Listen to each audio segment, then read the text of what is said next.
Gilles Chavanneau, bonjour. Bonjour, bonjour à tous. Merci de nous accueillir. Mais merci d'avoir accepté notre invitation ce matin. Alors Yes We Can Aid, tout le monde connaît, mais ça fait un petit moment que vous n'aviez pas pris la parole. Alors que devenez-vous ?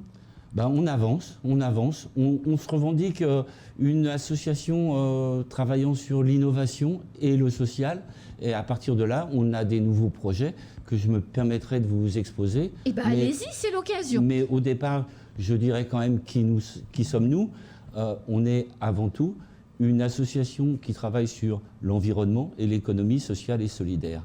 À partir de là, à notre siège à EMSA-Perret, on a une épicerie solidaire où les gens dans la précarité viennent acheter des biens de première nécessité à moins 30 ou 40%, et en échange de quoi ils ont la contribution d'apporter des canettes pour compenser le manque et pour participer à une certaine éducation de l'environnement. Voilà. Sachant que les canettes, on essaye de faire des ateliers de bricolage à partir des canettes, et sinon ça va dans le recyclage. Voilà, c'est du recyclage, tout à fait. Comme pour les produits de recyclage de Citeo, etc. Tout à fait. Et on a aussi une laverie solidaire, et on essaye de faire des sensibilisations dans les écoles. Alors vous parliez de nouveaux projets. Dans nos nouveaux projets, on a un sujet qui me tient particulièrement à cœur, c'est le triporteur, qui va être une épicerie ambulante où on va se rapprocher de la population pour pouvoir être à proximité des gens, aller au-devant, aller à la rencontre des personnes. Alors voilà. ce triporteur, il y aura un éducateur qui sera dessus, je suppose, parce que c'est un triporteur, c'est un vélo à 3 roues, et puis devant, il y a effectivement de la marchandise, hein, c'est ça ? Voilà, tout à fait. On attend encore le vélo électrique qui est dans un container qui devrait arriver que fin juillet, mais au-delà de ça, ça sera un équipage, on va dire, d'un triporteur avec une remorque et d'un vélo avec une remorque qui auront de l'épicerie et des matières premières dans leur remorque et qui récupéreront les canettes sur le même principe. Mais il y aura aussi une participation via l'agrément qu'on a de Andes et l'appui du conseil départemental pour avoir des bénéficiaires qui relèvent des UTAS du département. Alors c'est quoi UTAS ? C'est les unités techniques d'assistance sociale. J'espère ne pas écorcher le mot. Donc ce qui veut dire que c'est plus comme avant, le tout venant qui ramasse ses canettes, qui vient jusqu'à vous en disant voilà, j'ai besoin, j'en sais rien, de riz, j'ai besoin de sardines, d'huile ou je sais pas quoi, et qui ramène ses canettes et puis peut du coup bénéficier d'un prix avantageux. Il y aura les deux. D'accord. Ça sera ce qu'on appelle une épicerie mixte. Il y aura à la fois nos bénéficiaires canettes, on va dire, d'un côté. D'un autre côté, des bénéficiaires identifiés par le conseil départemental qui définit des règles de droit pour les accueillir avec un accompagnement social, et normalement, ces personnes doivent porter un projet. Donc ce qui veut dire que pour ces personnes-là, ils ne seront pas obligés de ramener de canettes. Tout à fait. D'accord, ils bénéficieront des prix avantageux. Tout à fait. Alors, je me permets de vous interrompre, pardon, mais on a un deuxième projet qui nous tient à cœur également, c'est d'installer des bains-douches à EMSA-Perret.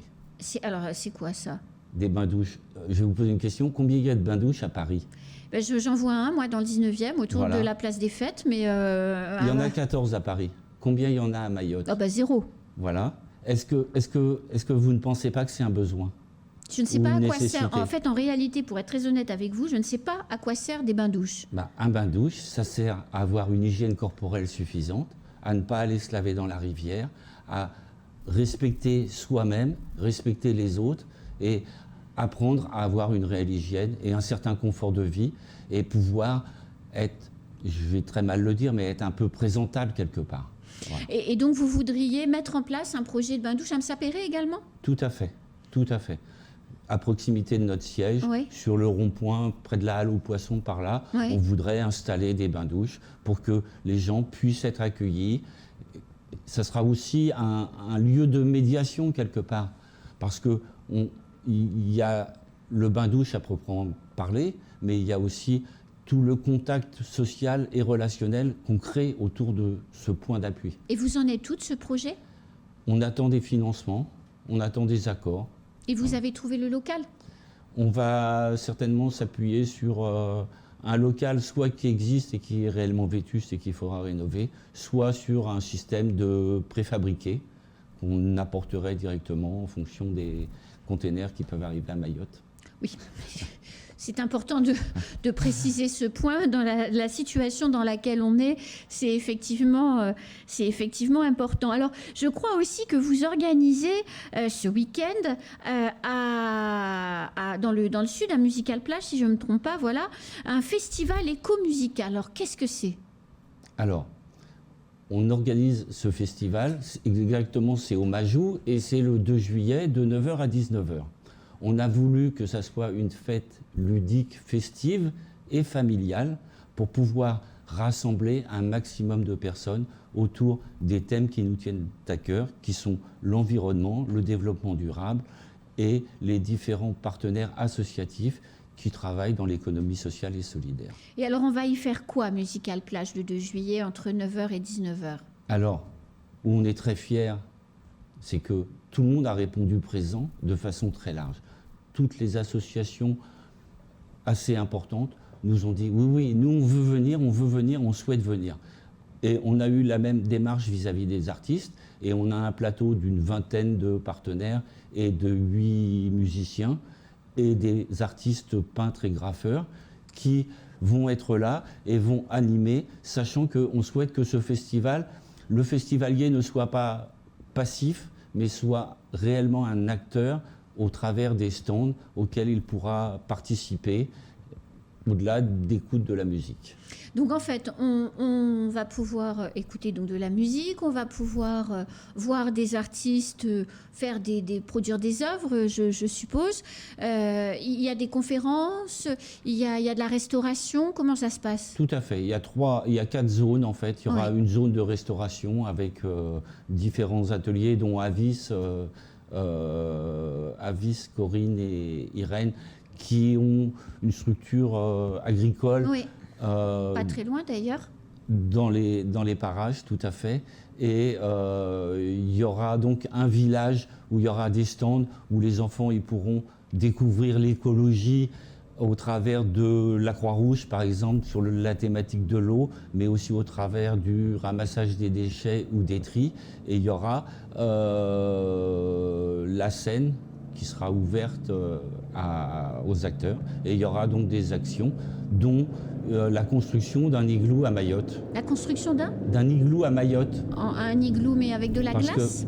Non, parce que BAM, on l'a appelé igloo un peu par humour, on va dire, parce qu'on essaie d'avoir quand même un peu d'humour. Et on veut surtout, au travers de ce festival, montrer que le développement durable peut être festif, ludique, et que c'est pas forcément triste à mourir. Et un igloo, parlez-nous de ça, parce que ça m'intrigue. L'igloo, en fait, c'est un dôme en bambou, si on dit en français correctement. Voilà. Il y a BAM, qui est Bambou à Mayotte, avec une association d'insertion qui va construire, qui a commencé d'ailleurs à couper les bambous, etc., à tout préparer pour construire un dôme en bambou qu'on appelle igloo. Et on ne fera pas une moquette en glace, rassurez-vous. Et parmi les musiciens, les artistes qui seront là, quelles sont les têtes d'affiche? Les têtes d'affiche, j'aurais du mal à dire il y a une tête d'affiche qui est devant les autres. Et peut-être que l'essentiel, ça serait que je vous les liste. Mais avant toute chose, je voudrais remercier 2 partenaires essentiels, qui sont la communauté de communes du Sud, oui. et la direction des affaires culturelles dans le cadre des étés culturels, sans qui le projet n'aurait pas pu aboutir. Quant aux artistes, je peux vous donner... Donnez-nous quelques noms. Voilà. Il y a Staco, il y a Anis, il y a Socla, il y a Demo, il y a Nidou qui est le propriétaire des lieux, qui fera l'introduction parce que ça sera le maître de cérémonie quelque part, mais qui fera aussi la restauration et qui rejouera par la suite. Et il y a Wabam Spirit. Qui peut venir? Les familles, les adultes, les enfants? Tout le monde peut venir participer? Alors, c'est ouvert à tout le monde et gratuit. Il y aura une contribution à l'entrée du festival Parce que nous, on aime bien un échange, en fait. À chaque fois qu'on essaie de créer une action, on essaie qu'il y ait une contribution. Comme le festival, il est gratuit, comme vous le soulignez, et je n'ai pas vraiment répondu à votre question, j'en suis navré, il y aura des tables rondes. Les tables rondes, elles seront ouvertes à tout le monde, mais on essaiera d'avoir des responsables de différentes structures concernant l'environnement.